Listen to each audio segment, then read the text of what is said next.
Hello there, welcome to AWS Tech Guide session. Today we will be talking about AWS CI CD automation. It is a complete reference created for AWS cloud developers who develops application and maintains it in production.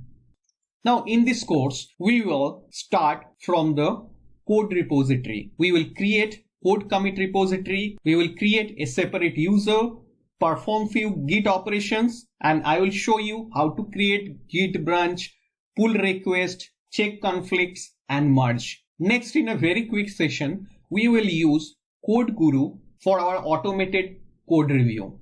After that, we will create Code Artifactory for our software packages using Code Artifact AWS service.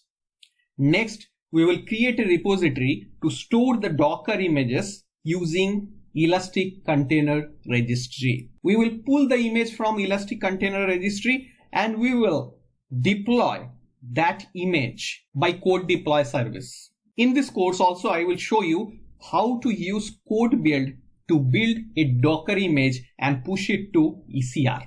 That is not the end.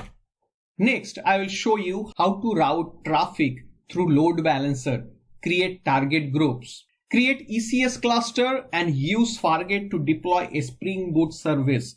I will share a Spring Boot service which connects to DynamoDB and fetches record from DynamoDB. The complete code I will share in this course.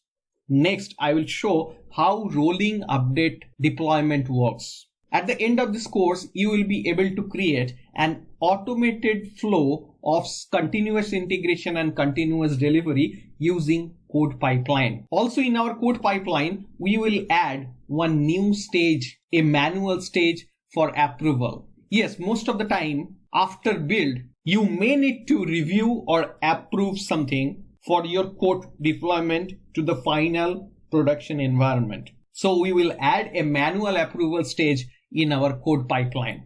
We will see how we can use code deploy service in code pipeline to deploy Docker image from ECR to Fargate.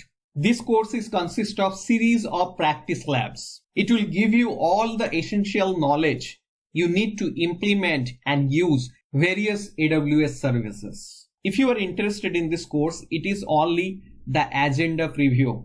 Please check the link in the description box below. Thank you for watching this. See you in our next session.